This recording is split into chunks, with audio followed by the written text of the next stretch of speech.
My hand froze over the keyboard the moment I heard his footsteps outside my office door.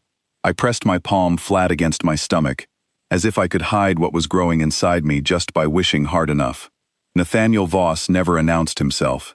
He simply appeared, and the whole floor seemed to hold its breath when he did. I had worked as his secretary for 2 years. I answered his calls, organized his meetings, and kept his secrets locked behind my teeth.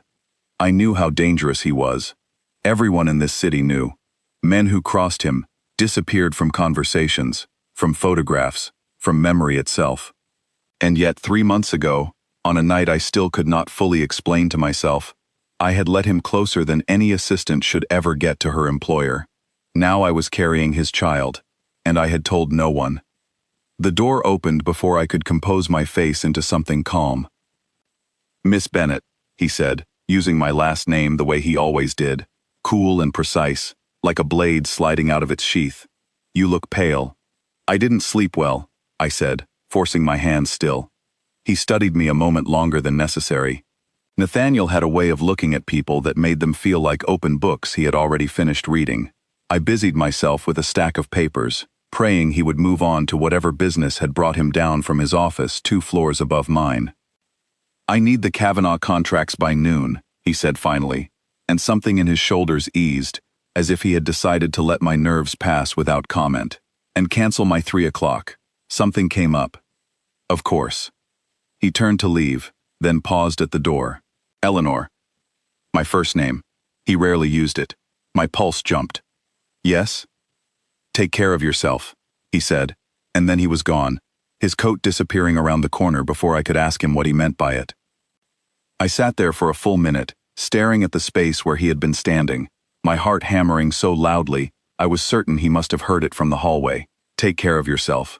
It could have meant nothing. It could have meant everything. That was the trouble with Nathaniel Voss. He never gave you enough to be certain, only enough to be afraid. I had scheduled my first appointment with a doctor under a name that was not my own.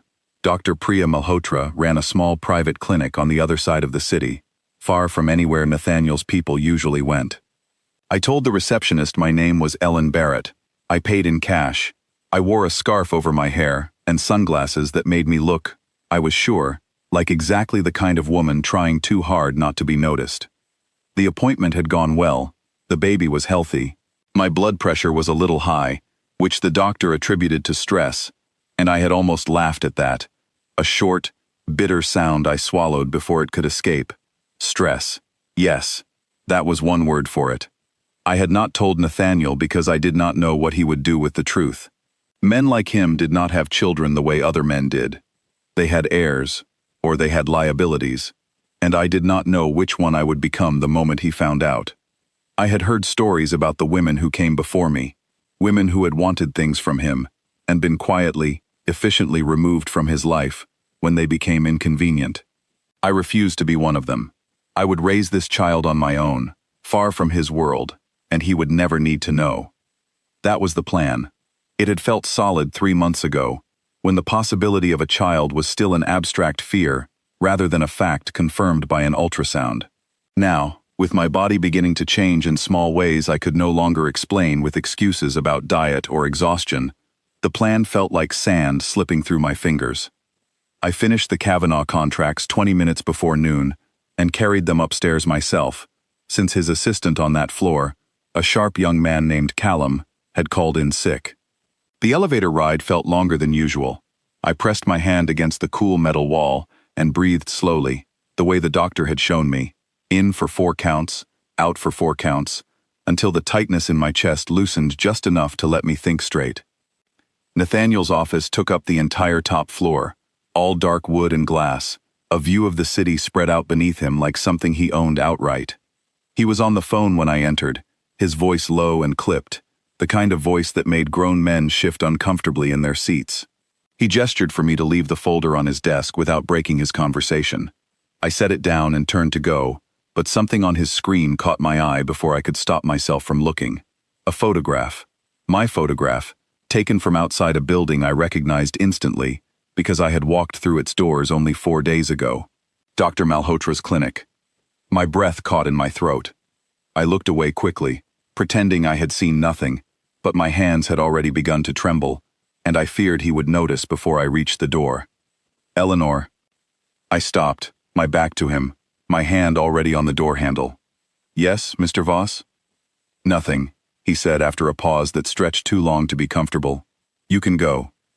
I walked out of that office on legs that did not feel entirely my own. In the elevator, alone, I allowed myself one shaking breath, and then another, until the panic that had been building since I saw that photograph threatened to spill out of me entirely. He knew where I had been. He had a photograph of the clinic on his screen. There was no innocent explanation for that, no version of events where Nathaniel Voss simply happened to have a picture of Dr. Malhotra's building open on his computer at the exact moment I walked into his office, carrying his child in secret. I told myself I was overreacting. Perhaps it was unrelated business. Perhaps the clinic had nothing to do with me at all, and the photograph belonged to some entirely separate matter, a rival, an investment, anything but what my racing heart insisted it must be. But I had worked for this man for 2 years. I knew how he operated. Nathaniel Voss did not do anything by accident, and he certainly did not leave things to chance. If there was a photograph of that clinic on his screen, it was there because someone had taken it on his orders, which meant he knew. The question that terrified me most, as the elevator doors opened onto my floor and I stepped out into the ordinary hum of ringing phones and clicking keyboards, was not whether he knew. It was what he intended to do now that he did. I made it back to my desk and sat down carefully, my hands folded over my stomach in a gesture that had become automatic over the past weeks, a small unconscious effort to protect what I carried. Around me, the office continued exactly as it always had. Phones rang, printers hummed. Someone laughed 2 desks over at a joke I could not hear. The ordinary world moved on, entirely unaware that mine had just tilted sideways. I thought about Dr. Malhotra's calm voice during my appointment, telling me the baby's heartbeat was strong and steady. I thought about the ultrasound image tucked into my bag, folded carefully inside an envelope I had not yet found the courage to look at twice. I thought about all the plans I had made in the quiet hours of the night, plans that involved leaving this city, leaving this job, leaving everything that connected me to Nathaniel Voss before he ever had the chance to learn what I was hiding. Those plans felt useless now. If he already knew, then running would only confirm what he suspected, and men like him did not let things they wanted simply walk away. My phone buzzed on the desk, a message from an unknown number. I opened it with fingers that would not quite stop shaking. "We need to talk, tonight, my place, 8 o'clock. There was no name attached, but I did not need one. I knew that number, the particular rhythm of his short, direct sentences. I stared at the message until the words blurred together, my mind racing through every possible reason he might want to see me outside the office, at his home, alone, after everything I had spent months trying to hide. I typed 3 different replies and deleted each one before I could send it. In the end, I sent only 2 words. "I'll come." I set the phone down and pressed both hands flat against the desk to steady myself. Whatever happened at 8 o'clock tonight, I understood one thing, with sudden, terrifying clarity. The secret I had guarded so carefully for 3 months was no longer mine alone to keep. Outside my window, the afternoon light had begun to shift toward gold. The ordinary turning of an ordinary day. But nothing about tonight would be ordinary, and some small, honest part of me, buried beneath the fear, wondered if I had ever really believed I could hide something this important from a man who made his living, finding out exactly what other people wanted kept hidden. I thought back to the night this all began, 3 months ago, at a charity event Nathaniel had asked me to attend as his assistant. I remembered the way the string quartet had played something slow and aching, the way he had looked at me across the room like I was the only steady thing in a crowd of people trying to impress him. I remembered thinking, foolishly, that perhaps the cold reputation attached to his name was only a mask other people needed him to wear. That night, alone with him, after the guests had gone home, I had let myself believe, just for a few hours, that he saw me as more than the woman who organized his calendar. In the morning, neither of us spoke of it. He returned to being Mr. Voss, and I returned to being Miss Bennet, and the space between us closed as if nothing had ever opened it. I told myself that was for the best. A man like him did not build a life around a secretary. He built empires, and empires had no room for softness. Then, 6 weeks later, I sat on the edge of my bathtub, staring at 2 pink lines that changed everything I thought I understood about my future. I had cried that night, not from sorrow exactly, but from the sheer weight of the decision, now resting on my shoulders alone. I decided almost immediately that I would carry this burden without him. It felt safer that way, cleaner, a wall I could build around myself and the child, before either of us became visible enough to be used against the other. Walking to the train that evening, I passed a shop window filled with tiny knitted sweaters, soft yellows and pale blues, and I stopped without meaning to, my hand drifting again to my stomach. A stranger smiled at me, the kind of warm, ordinary smile people gave to women who were visibly, happily expecting. I managed a small smile back, though my chest ached with everything I could not say. Happiness was a luxury I had not yet allowed myself to feel, not fully, not with so much uncertainty pressing in from every direction. I gathered my things at the end of the day with movements that felt mechanical, my mind already racing ahead to an apartment I had never visited, a conversation I could not predict, and a truth that was about to become impossible to deny. The address he sent led me to a building made almost entirely of glass, rising above a quiet street lined with bare trees. A doorman nodded at me before I could even give my name, which told me everything I needed to know about how carefully my arrival had been arranged. I was expected. I had probably been expected since the moment that message left his phone. The elevator carried me up in silence, and I spent every second of the ride rehearsing what I would say, discarding one explanation after another, until none of them felt true enough to survive his scrutiny. By the time the doors opened onto his private floor, I had nothing prepared at all, only the raw, unshaped fear that had been building in me since I saw that photograph on his screen. Nathaniel opened the door himself before I could knock. He had changed out of his suit into a simple dark sweater, and somehow that small ordinariness unsettled me more than his usual sharp tailoring ever had. It made him look like a man rather than an empire, and I did not know how to defend myself against a man. "Come in," he said, stepping aside. His apartment was exactly what I would have imagined if I had ever allowed myself to imagine it. Clean lines, dark furniture, floor-to-ceiling windows that turned the city into a glittering backdrop. Nothing personal sat on any surface, no photographs, no clutter, nothing that suggested a life lived rather than managed. "Sit down, Eleanor." I sat on the edge of a leather chair, my hands folded tightly in my lap, my spine so straight it ached. He remained standing, which somehow made everything worse, as though he needed the height advantage to say whatever he had brought me here to say. "How long have you known?" he asked. There was no point pretending I did not understand the question. My carefully built walls of denial crumbled the moment his eyes met mine. "Almost 3 months," I said quietly. Something flickered across his face, too fast for me to name, surprise perhaps, or something closer to hurt, though I could not imagine Nathaniel Voss allowing himself to feel something so ordinary. 3 months, he repeated, and you said nothing. What was I supposed to say? The words came out sharper than I intended, fear finally finding an edge to cut with. That I was pregnant with your child and terrified of what you might do about it? He crossed the room and sat across from me, closer than I expected, close enough that I could see the muscle working in his jaw. "You think I would hurt you?" "I think men in your position don't leave things to chance," I said. "I think you would have found a way to control this, to control me, the moment you knew." "I had you followed," he admitted, and the bluntness of it stole the air from my lungs. "Not to control you, to protect you. There have been threats made against people close to me before. I needed to know you were safe." "You had someone follow me to a doctor's appointment," I said. "That is not protection. That is surveillance." "It became both the moment I saw the name of the clinic," he said. "Dr. Malhotra specializes in high-risk pregnancies, Eleanor. I know because I had her background checked within an hour of learning where you had gone." I stared at him, unable to speak for a long moment. He had not simply noticed a name, he had researched it, understood its meaning, and drawn the exact conclusion I had spent 3 months trying to prevent him from reaching. "How long have you known?" I asked finally, echoing his own question back at him. 6 weeks, he said. I suspected before that. You were different, tired in a way that had nothing to do with the workload I gave you.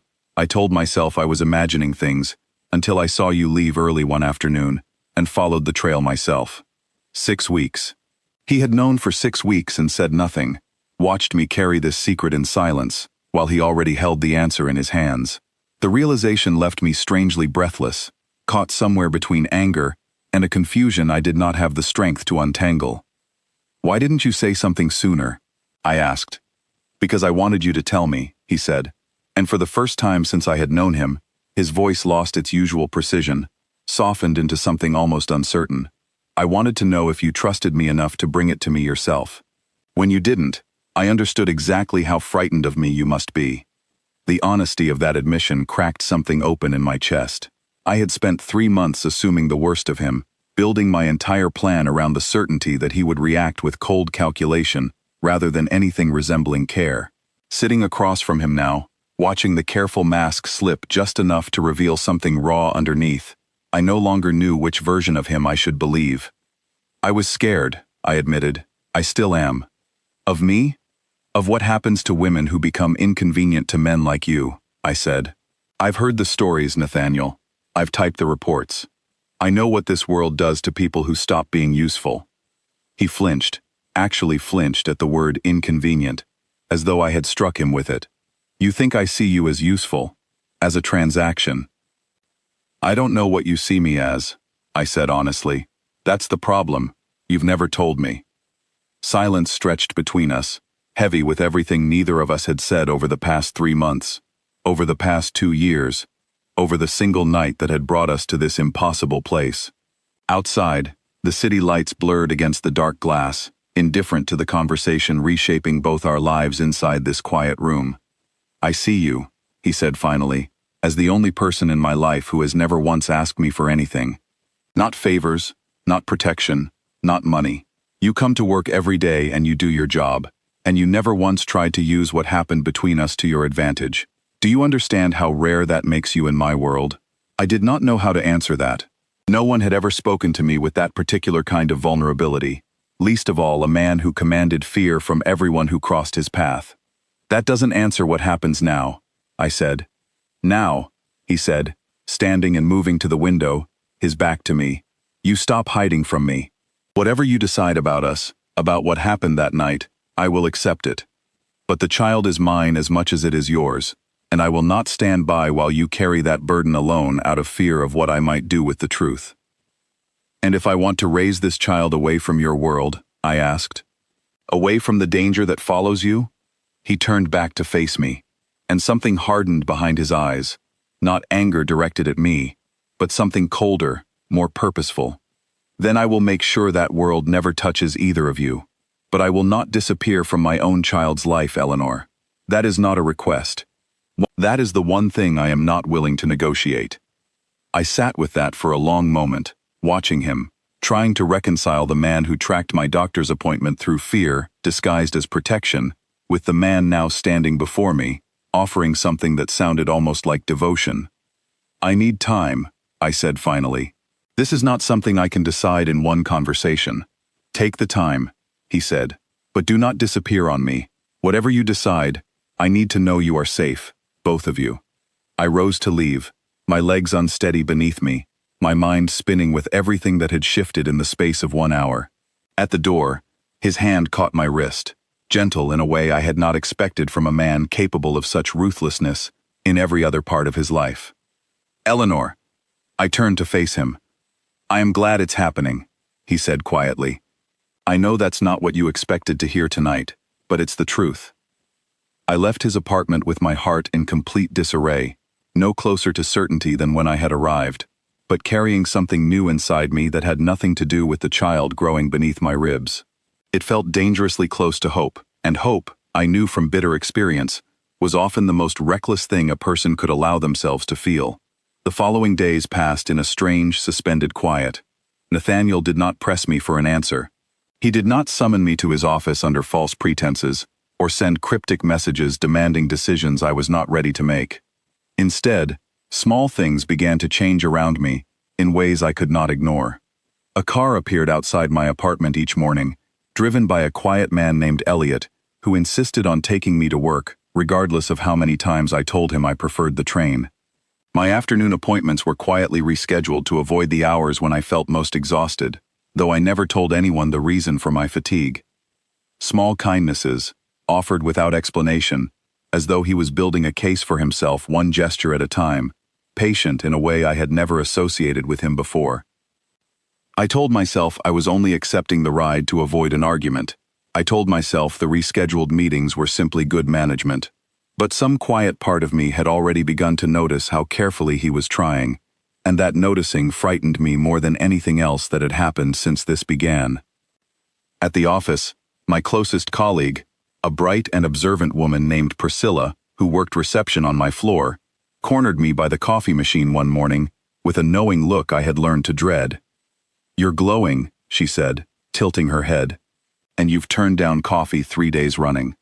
Eleanor Bennett, is there something you want to tell me?" I laughed it off, claiming a stomach bug that had lingered longer than expected, but Priscilla's eyes lingered on me a beat too long, and I knew the excuse would not hold forever. Secrets, I was learning, had a way of leaking out through the smallest cracks, no matter how carefully a person tried to seal them. That evening, Elliot drove me home in his usual quiet way, and as we pulled up outside my building, he turned briefly in his seat, an unexpected softness in his expression. "Mr. Voss doesn't often ask me to look after anyone the way he's asked me to look after you," he said. "For what it's worth, I've worked for him a long time. I've never seen him like this." I did not know how to respond to that, so I only thanked him and stepped out into the cool evening air, his words trailing after me long after the car had pulled away. Alone in my apartment, I allowed myself, for the first time, to sit with the ultrasound image I had kept tucked inside its envelope since the appointment. I traced the small curve of the child's outline with one finger, feeling something shift inside my chest, a tenderness I had been too afraid to fully embrace while I was still planning to face this alone. Perhaps, I thought, alone was no longer the only option available to me. Perhaps Nathaniel's strange, careful attentiveness over the past week was not a trap closing around me, but something closer to an offering, awkward and unfamiliar in the hands of a man unused to giving anything without expecting something in return. Still, doubt lingered. I had built my defenses over 2 years of watching him operate, of hearing whispered stories about rivals who crossed him and were never spoken of again. Kindness, in his world, could be strategy dressed in gentler clothing.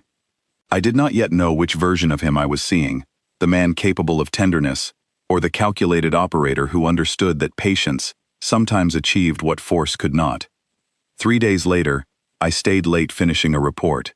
The office emptied around me, except for the low hum of the cleaning crew moving through the floor below. I did not notice Nathaniel had returned until he appeared in my doorway, his tie loosened, exhaustion visible in the set of his shoulders for the first time since I had known him. "You're still here," he said. "So are you," I answered. He leaned against the doorframe, studying me with an expression I could not quite decode. "I came to tell you something, and I think it's better you hear it from me before you hear it from anyone else." My stomach tightened. "What is it?" "There are people in this city who don't wish me well," he said carefully. "They've noticed the changes in my routine. The car, the rescheduled meetings. People like that notice everything, Eleanor, and they draw conclusions quickly." "What kind of conclusions?" "The correct ones," he said. "Which means, from tonight forward, I need you to be more careful than you've ever been in your life." The warmth I had allowed myself to feel, only moments earlier, drained away, replaced by a cold, creeping unease that settled deep into my bones. The correct conclusions. Those 2 words followed me home that night and refused to let me sleep.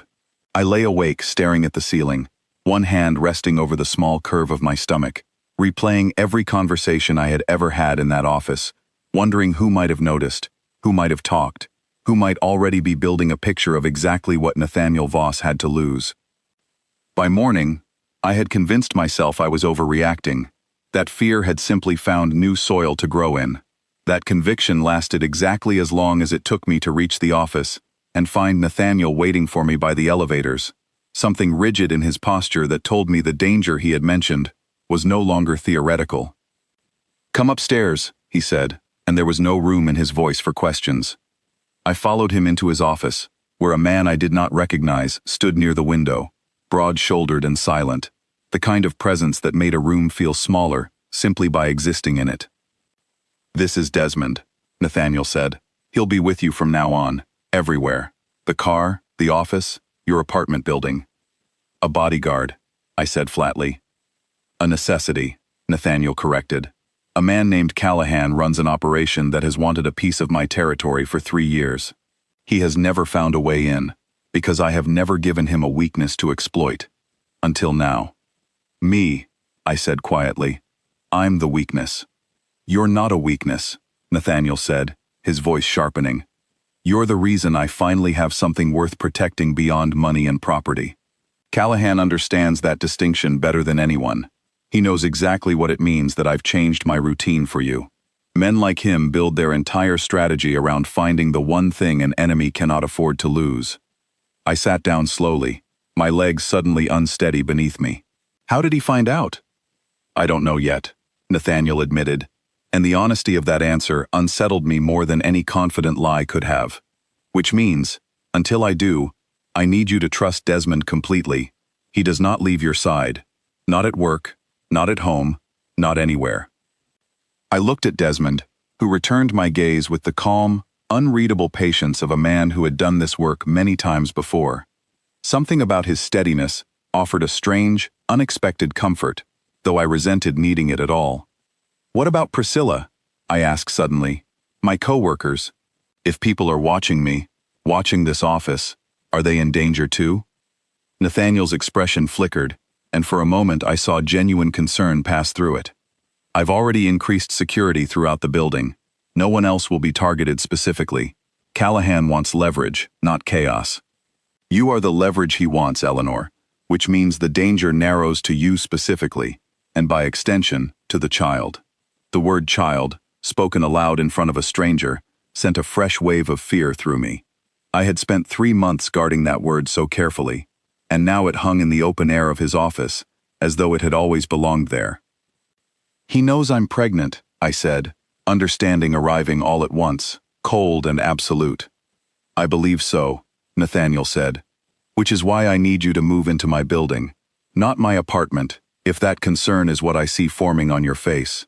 There's a private residence 2 floors below mine, fully secured, entirely separate. You would have your own space, your own life, but within reach of protection, I can guarantee nowhere else." "I have a home," I said, though even as I spoke the words, I understood how thin an argument that had become. "Your home has a lock a determined man could pick in under a minute," Nathaniel said. "My building has 3 layers of security. Most professionals in this city would need weeks to circumvent. This isn't about control, Eleanor. I promised you that once already, and I meant it. This is about keeping you both breathing." I wanted to argue further, to hold on to some remaining piece of the independence I had built my entire plan around, but the memory of Desmond's watchful presence, of Nathaniel's rare, unguarded fear, of the word child hanging heavy in the room, wore down my resistance faster than I wanted to admit. "I need to think," I said, the same words I had offered him once before. "Think quickly," he said, not unkindly. "I don't know how much time we have." 2 days later, the decision was made for me. I had gone to my apartment after work. Desmond, waiting in the hallway outside, as he had every evening since our conversation in Nathaniel's office.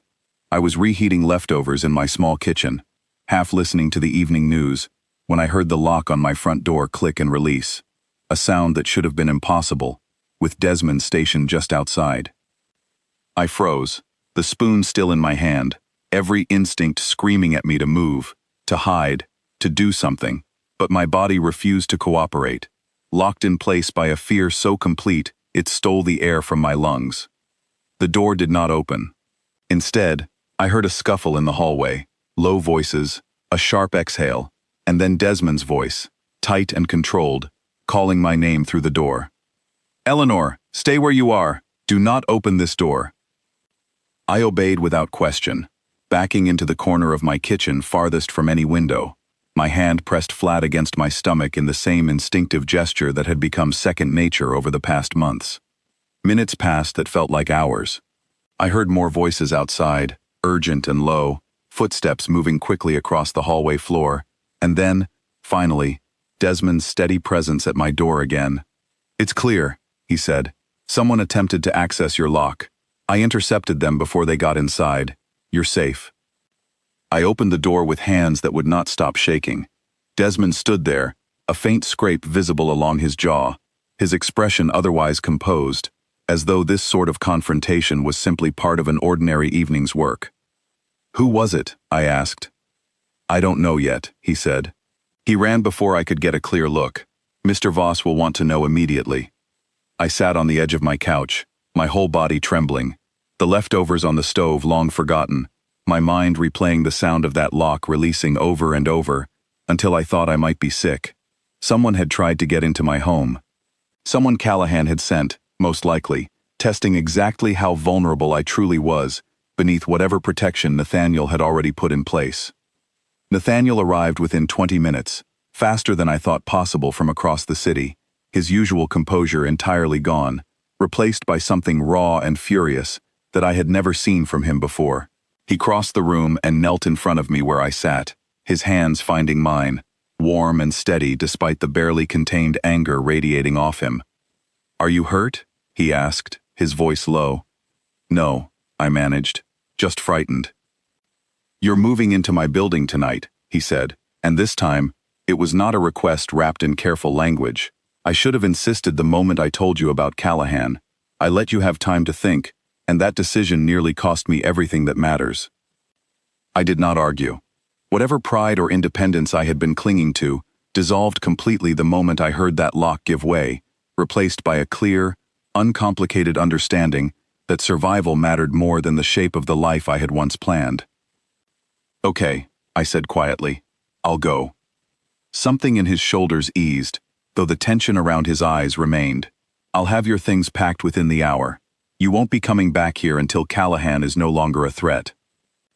The drive to his building passed in near silence, Desmond following in a separate car behind us, my hand resting in Nathaniel's the entire way, neither of us speaking, both of us too aware of how close the evening had come to ending in tragedy. When we arrived, he walked me personally to the private residence 2 floors below his own, a space larger and more thoughtfully arranged than I had expected, as though it had been prepared with far more care than a temporary safe house required. "You did this before tonight," I said, looking around at furniture that felt chosen rather than simply provided, at a nursery-shaped emptiness in one of the rooms that suggested intention rather than accident. "I had it prepared 3 weeks ago," he admitted. "I told myself it was only a precaution. I think some part of me hoped you would choose to come here on your own, before anything forced the decision." I turned to face him fully, exhaustion and fear, and something gentler, all tangled together inside my chest. "You've been planning for us this whole time." "I've been hoping," he corrected quietly. "Planning implies certainty. I had none. I still don't. Not entirely. But I wanted to be ready, in case hope ever became something real." The vulnerability in that admission undid something in me that fear alone had never managed to reach. I closed the distance between us, and let him pull me into an embrace that felt, for the first time since this began, less like protection offered out of obligation, and more like 2 frightened people finally allowing themselves to be less alone. "I'm still afraid," I whispered against his shoulder. "So am I," he admitted, "but we're afraid together now. That has to count for something." Later that night, alone in the unfamiliar bedroom he had prepared for me, I lay awake listening to the distant hum of the city below, Desmond stationed somewhere beyond my door, Nathaniel 2 floors above, closer than he had ever been, and still somehow impossibly far from the life I had once imagined for myself. I thought about Callahan, a name I had never heard before tonight, now inseparable from the fear that had taken root in my chest. I thought about the child growing inside me, innocent of every danger already circling before its first breath. And I thought finally about Nathaniel kneeling in front of me, his hands steady despite his fury, asking only if I was hurt. Whatever this was becoming between us, I understood now that there was no version of the future where I faced it alone. The question that remained, as sleep finally began to pull me under, was whether Nathaniel's power would be enough to keep the danger at bay, or whether Callahan's ambition would prove more relentless than even a man like Nathaniel Voss could control. I woke the next morning to unfamiliar light falling through curtains I had not chosen, and for one disoriented moment, I forgot entirely where I was. Then the memory of the night before returned in a rush. The click of the lock, Desmond's voice through the door, Nathaniel kneeling in front of me with fear, written plainly across his face for the first time since I had known him. I dressed slowly, my body still heavy with exhaustion, and found him already waiting in the small kitchen down the hall, 2 cups of tea set out on the counter, as though he had been standing there for some time, deciding how to begin the day. "You didn't sleep," I said, noting the tightness around his eyes. "I don't sleep well when something I care about is threatened," he said simply. "There's someone I want you to meet this morning. Her name is Marguerite. She handles security for everything connected to my personal life, which, as of last night, now includes you." Marguerite arrived within the hour, a composed woman in her 50s, with sharp eyes that missed nothing, a folder tucked under one arm that she set on the table between us without preamble. "Callahan has been building toward this for longer than we realized," she said, opening the folder to reveal photographs, addresses, a web of names, connected by careful lines. "He's patient.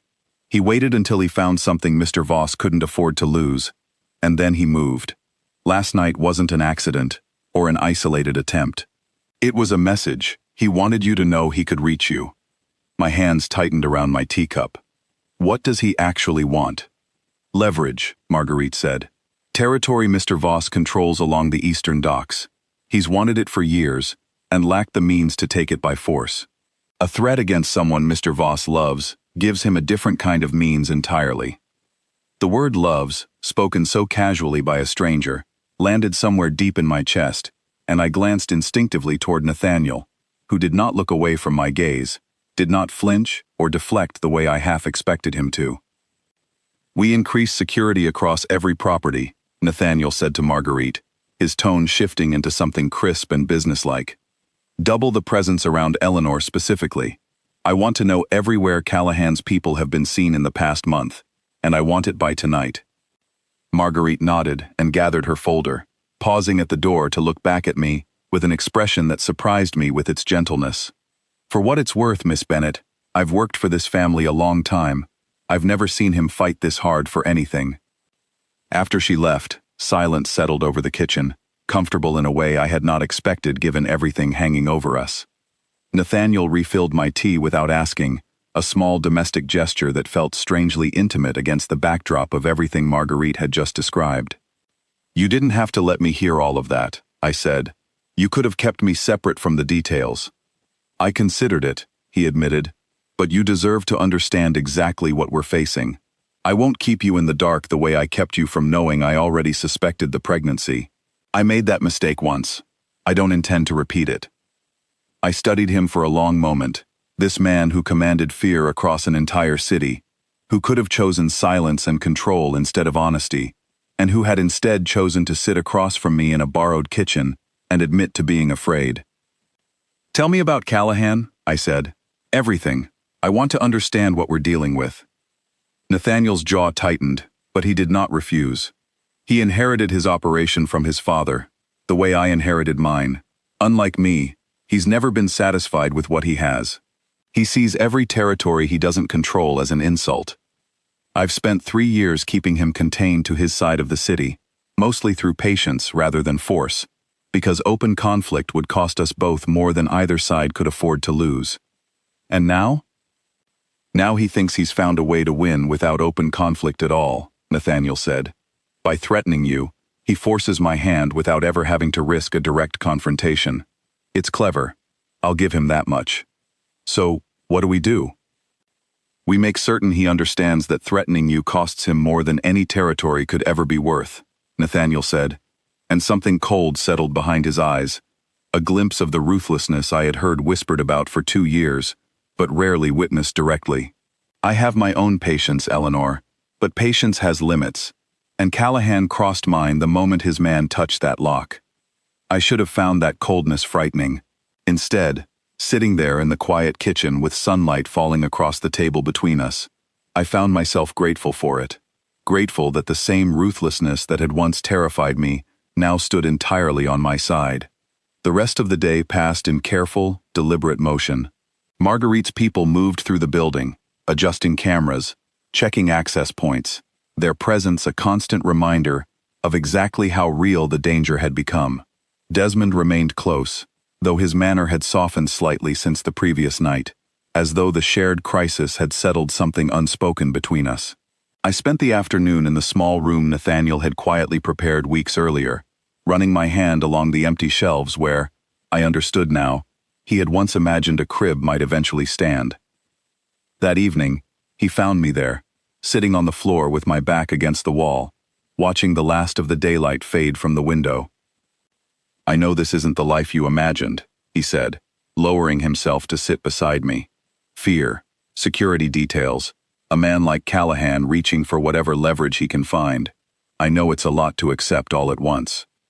"It is," I admitted. "But I keep thinking about what Marguerite said, that she's never seen you fight this hard for anything.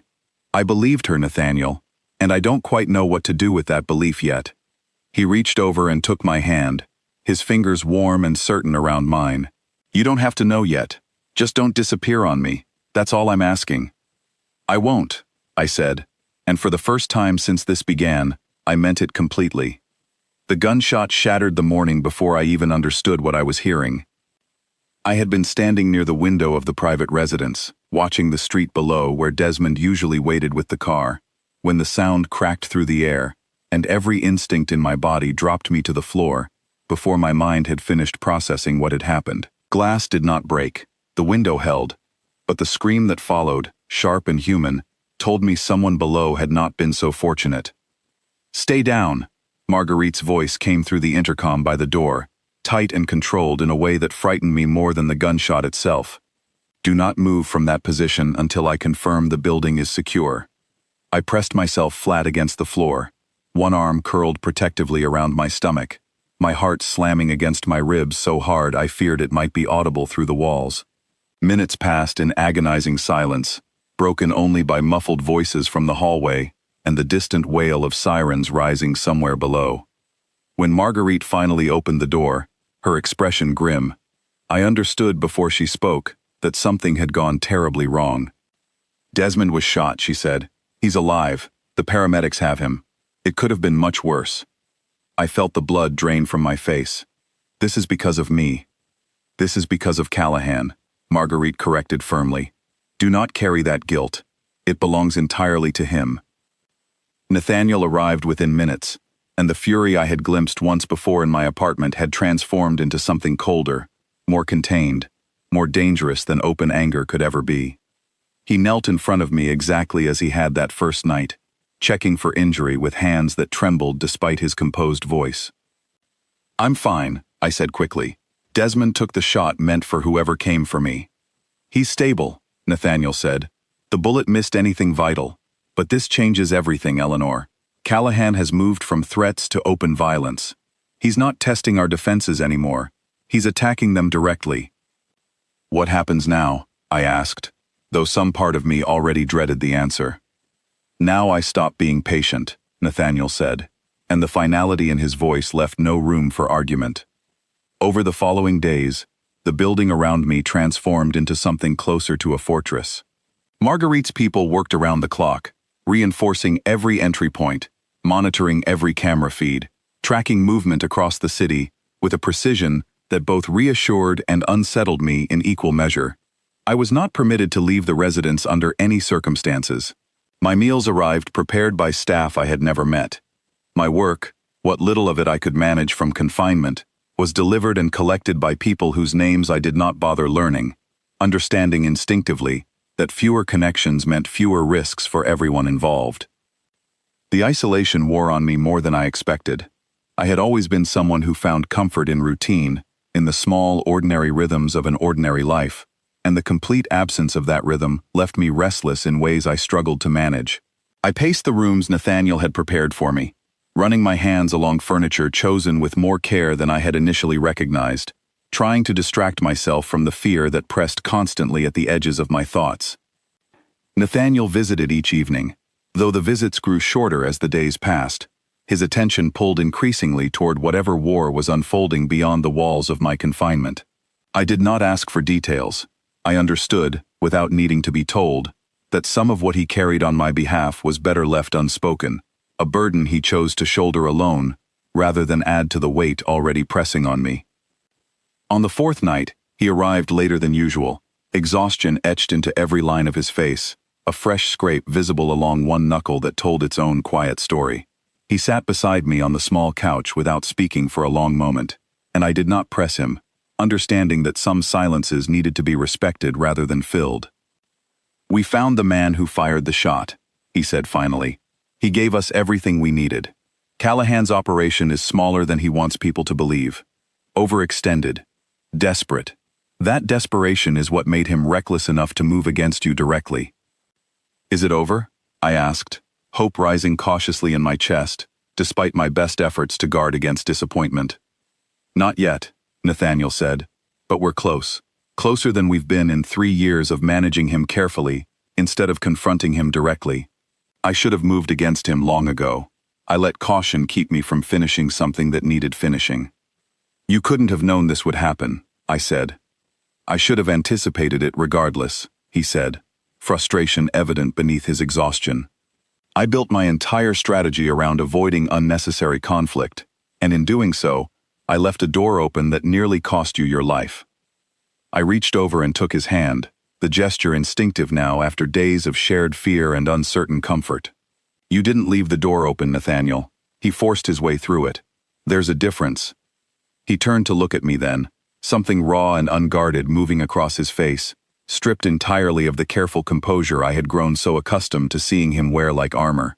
"I keep thinking about what would have happened if that bullet had found you, instead of Desmond. I don't know what kind of man I would have become after that, Eleanor. I'm not certain I want to know. But it didn't," I said softly. "We're still here." "For now," he said, though something in his voice suggested he intended to make that safety permanent, rather than temporary, whatever the cost required. That night, unable to sleep despite my exhaustion, I found myself in the small room down the hall, the one with the empty shelves I had studied so carefully days before. I sat on the floor in the darkness, one hand resting against my stomach, feeling the first faint flutter of movement I had noticed only recently, a small confirmation of life continuing forward, despite everything threatening to disrupt it. I heard footsteps in the hallway, and looked up to find Nathaniel standing in the doorway, watching me with an expression I could not fully read in the dim light. "Can't sleep either?" I asked. He shook his head and crossed the room to sit beside me on the floor, an image so far removed from the powerful, controlled man who ran an empire from a glass office that I nearly smiled, despite everything weighing on both of us. "I keep thinking about what kind of father I'll be," he admitted quietly, an honesty in his voice I had not heard from him before. "I grew up watching my own father build something out of fear and control. I swore I would never repeat that. But these past days, watching how quickly I turned to violence to protect you both, I wonder if I've already become exactly what I promised myself I wouldn't. Protecting the people you love isn't the same as ruling through fear," I said, surprising myself with the certainty in my own voice. "There's a difference between violence chosen out of cruelty and violence chosen because someone left you no other way to keep your family safe." "Family," he repeated softly, testing the word as though he had never quite allowed himself to apply it to anything before. "Yes," I said, "family." He reached over in the darkness and rested his hand gently against my stomach, careful and reverent, in a way that undid something fragile and long guarded inside my chest. "I want to be worthy of that word," he said, "for both of you." "You're already trying harder than most men ever would," I said. "That has to count for something." We sat together in the quiet of that unfinished nursery for a long while, the city humming faintly beyond the walls, the danger outside still unresolved, but somehow, in that particular moment, distant enough to allow us both a small, fragile peace. I thought about everything that had led us here, the secret I had guarded so carefully, the surveillance I had once resented, the bullet that had nearly changed everything irreversibly, and I thought, with a clarity that surprised me, that whatever came next, I no longer wanted to face it without him beside me. "Whatever happens with Callahan," I said quietly, "I don't want to hide anymore. Not from you, not from anyone. I'm tired of being afraid of what people will think, or what danger might follow. I want this to be real, Nathaniel. All of it. He turned to look at me, something fierce and certain settling into his expression, the exhaustion of the past days momentarily forgotten. Then let me finish what needs finishing, he said. Let me make certain no one ever threatens you again. And when it's done, I intend to make sure the entire city knows exactly what you mean to me. The following morning, Marguerite returned with news that shifted the mood of the entire building.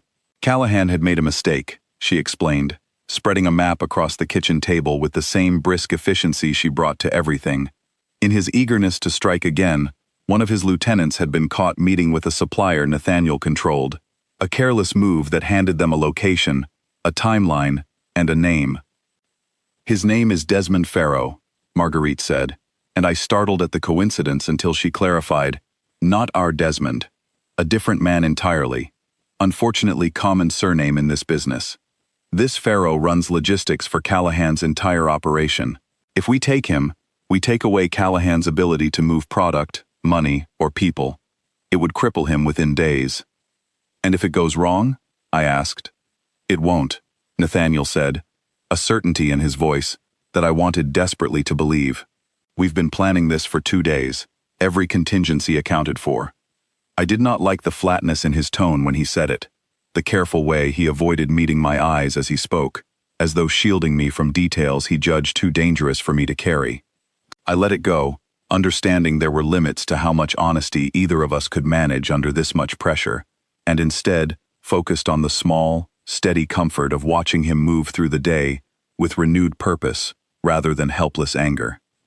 That afternoon, Priscilla managed to reach me through a number Nathaniel's people had approved, her voice bright with relief the moment I answered. I've been so worried, she said. They told us at the office you were dealing with a family emergency. Eleanor, are you actually okay? You can tell me the truth. I hesitated, weighing how much I could safely share, before settling on a version close enough to honest, to ease her worry, without endangering her further. I'm safe, I told her. There's been some trouble, but I'm being well protected. I promise I'll explain everything properly once this is over. You sound different, Priscilla said, an observant note creeping into her voice. Calmer somehow, even with trouble. Is this about Mr. Voss? The question caught me off guard, though perhaps it should not have. What makes you ask that? Eleanor, I've watched the way that man looks at you for over a year, she said, laughing softly despite the tension in my voice. I always wondered when one of you would finally admit it. I found myself smiling despite everything weighing on me, a small, genuine warmth breaking through the fear that had dominated every day since the shooting. It's complicated, I admitted. But yes, it's about him. Well, whatever is happening, I hope it ends well, Priscilla said. You deserve that much at least. After the call ended, I sat with her words for a long while, turning them over in my mind. I deserved that much. For months, I had approached this entire situation from a place of fear, certain that whatever I deserved was somehow smaller, safer, more hidden than what Nathaniel now seemed determined to offer me. Perhaps it was time to stop assuming the worst outcome simply because it felt safer to expect disappointment than to hope for something more. That evening, as the building settled into the particular stillness that came before Nathaniel's people moved against Callahan's operation, I found him in his study, reviewing documents spread across his desk with the focused intensity I recognized from countless mornings watching him work in his glass office high above the city. Tell me honestly, I said, standing in the doorway, how dangerous is tomorrow going to be? He set down the papers and looked at me for a long moment before answering. Dangerous enough that I won't sleep tonight. But I've assembled the best people I have, and Callahan's defenses are weaker than he wants anyone to believe. If everything goes according to plan, this ends tomorrow. And if it doesn't? Then I adjust and try again, he said simply. I am not willing to let this stretch on indefinitely, Eleanor. Every day it continues is another day you and our child remain in danger. I would rather face the risk directly than wait for Callahan to find another opening. I crossed the room and sat on the edge of his desk, close enough that he reached instinctively for my hand. Come back to me, I said. Whatever happens tomorrow, promise me that. I intend to, he said, bringing my hand to his lips in a gesture so tender, it stole the breath from my lungs. I have far too much waiting for me here to consider any other outcome. I did not know, in that moment, precisely what shape that promise would take, but I believed him completely, and for the first time since discovering I was pregnant, the fear that had shadowed every decision I made began, finally, to loosen its grip. Morning arrived with a silence so heavy it felt like the whole building was holding its breath alongside me.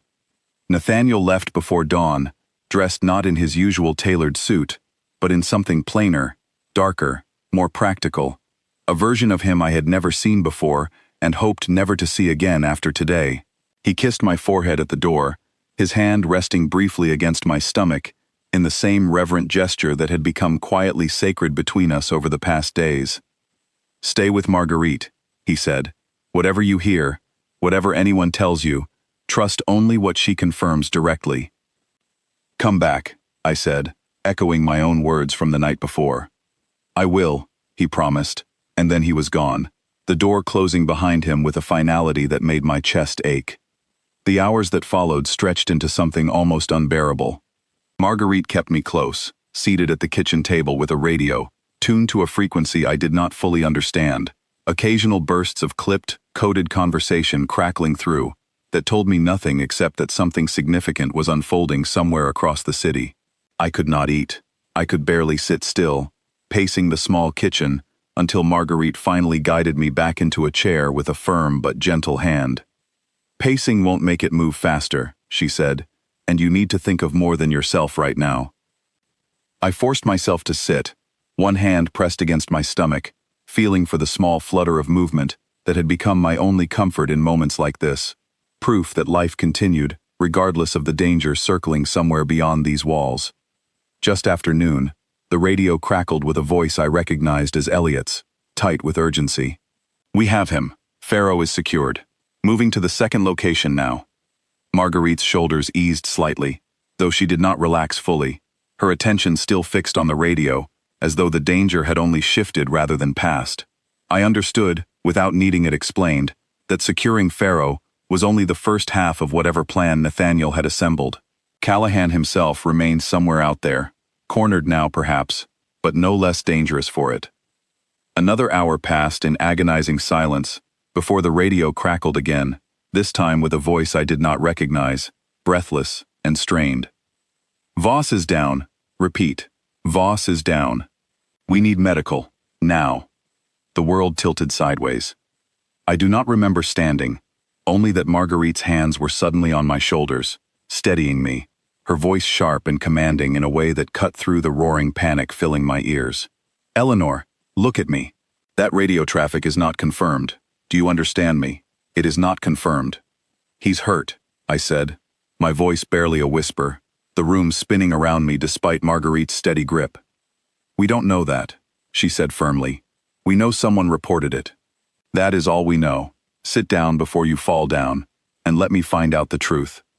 I sat, though every instinct screamed at me to move, to do something, to be anywhere but trapped in this quiet kitchen, while Nathaniel's fate hung suspended somewhere beyond my reach. Marguerite worked the radio with practiced efficiency, her questions clipped and precise, demanding clarification, location, status, refusing to accept vague answers from whoever remained on the other end. 10 minutes passed, then 15.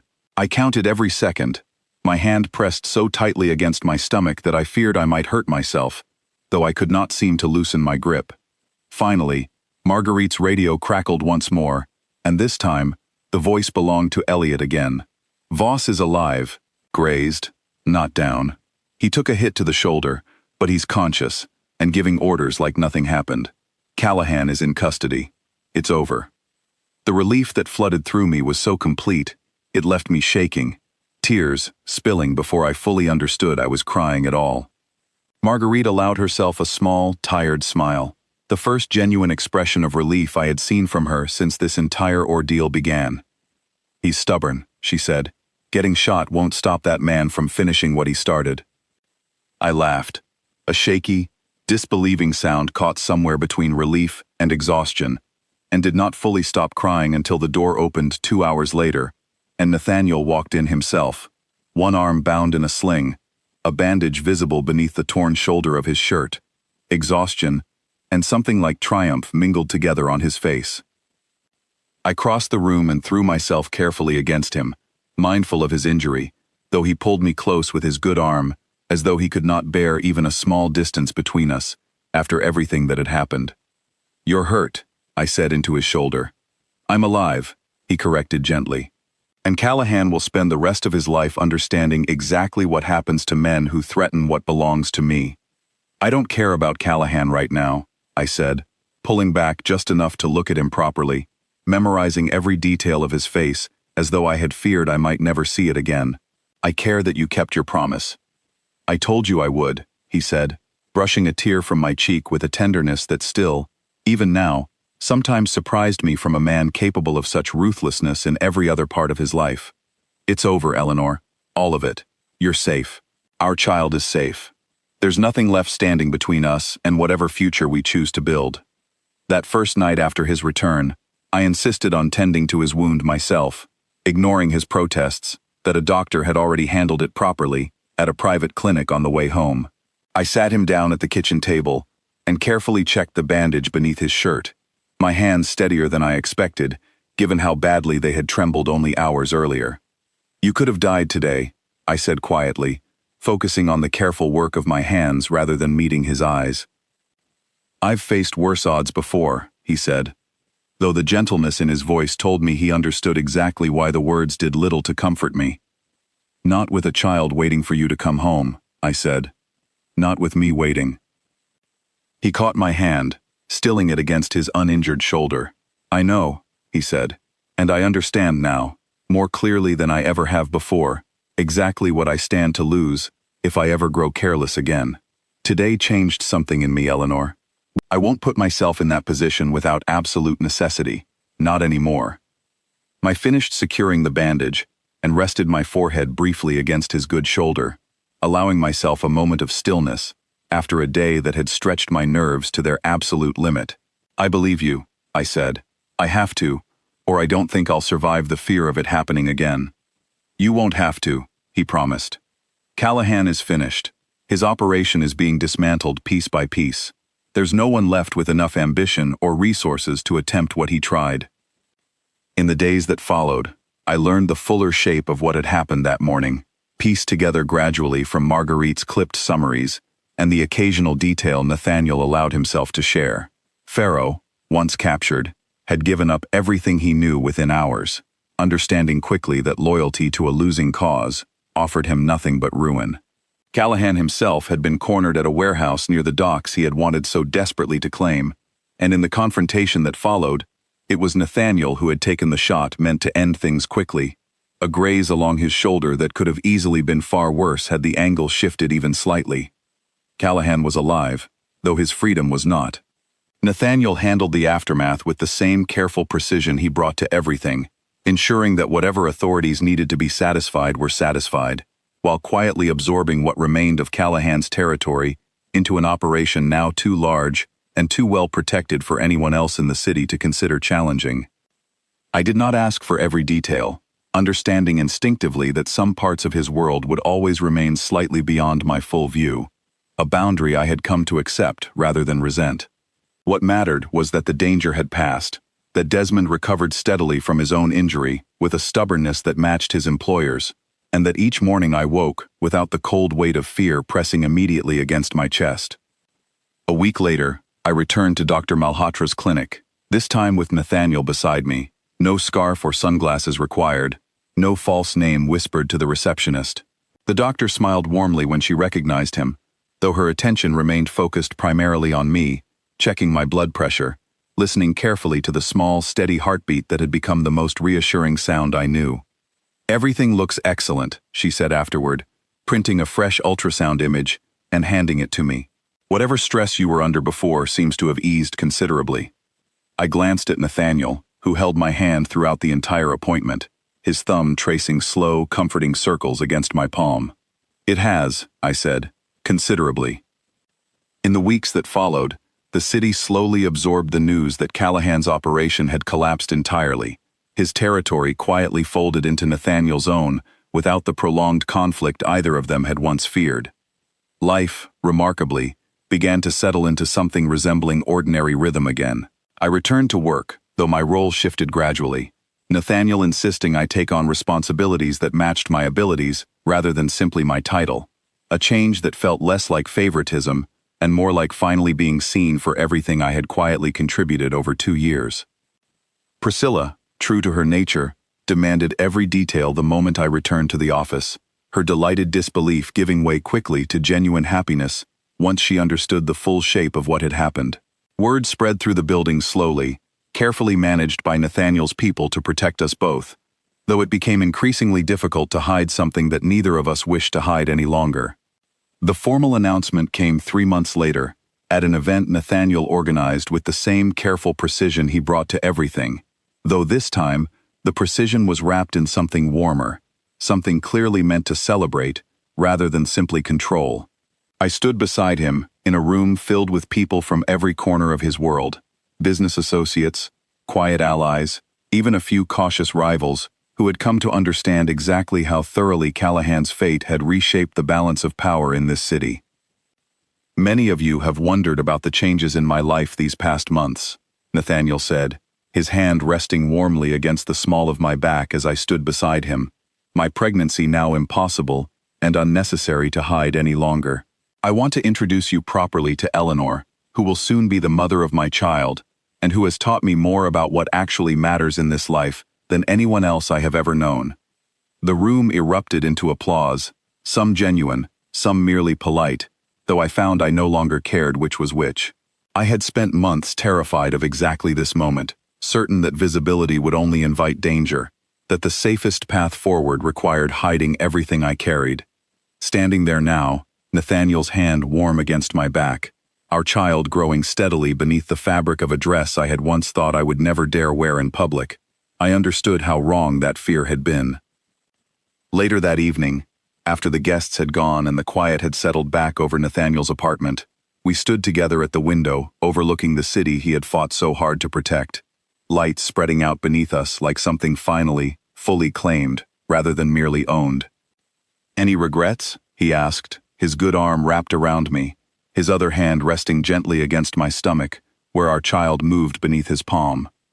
"None," I said honestly. "I spent so long convinced that hiding was the only way to keep us safe. I never imagined the truth would set us both free instead." "I meant what I said tonight," he told me quietly. "You taught me something I didn't know I was missing. I built an entire life around control, around never allowing myself to need anyone enough, that losing them could break me.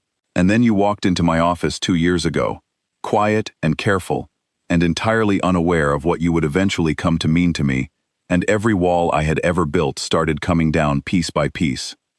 I was terrified of you," I admitted, smiling despite the memory. "The quiet, careful secretary, too afraid to even meet your eyes most days. And now? Now I know exactly who you are," I said, turning in his arms to face him fully. "Not the reputation, not the fear other people carry when they say your name. Just you. The man who tracked a doctor's appointment because he couldn't bear the thought of losing something before he even understood he wanted it." He laughed softly, the sound still rare enough that it caught something warm and unguarded in my chest every time I heard it. "That's a fair summary," he admitted, "though I'd add one thing." "What's that?" "The man who intends to spend the rest of his life making sure you never have a single reason to hide anything from him again." I rested my head against his good shoulder, watching the city lights blur softly beneath us, feeling our child shift gently under his careful hand, and allowed myself, finally and completely, to believe in the future stretching out before us. The fear that had once defined every choice I made had transformed slowly into something steadier, something built not on control or hiding, but on trust hard-won, through danger neither of us had chosen, but both of us had survived together. Outside, the city continued its endless rhythm, indifferent to the quiet transformation that had taken place within these walls. But inside, wrapped in the warmth of a man I had once been too afraid to trust, and now could not imagine living without, I understood that whatever challenges still waited ahead, We would face them exactly as we had faced everything else since that terrifying, unforgettable night he first admitted he already knew. A few weeks after the announcement, Priscilla organized a small gathering at the office, insisting that no expecting mother should go without at least one proper celebration among friends. Nathaniel attended briefly, still slightly self-conscious in a room full of balloons and soft pastel decorations so unlike the world he usually inhabited, though he stayed longer than I expected, laughing genuinely at a story Priscilla told about my first nervous week on the job 2 years earlier. She used to color coordinate his calendar by threat level, Priscilla announced to the small crowd, grinning wickedly.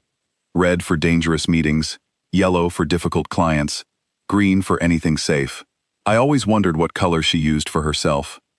Green, I admitted, laughing despite the warmth rising in my cheeks. I told myself I was the safest, most invisible part of his entire schedule.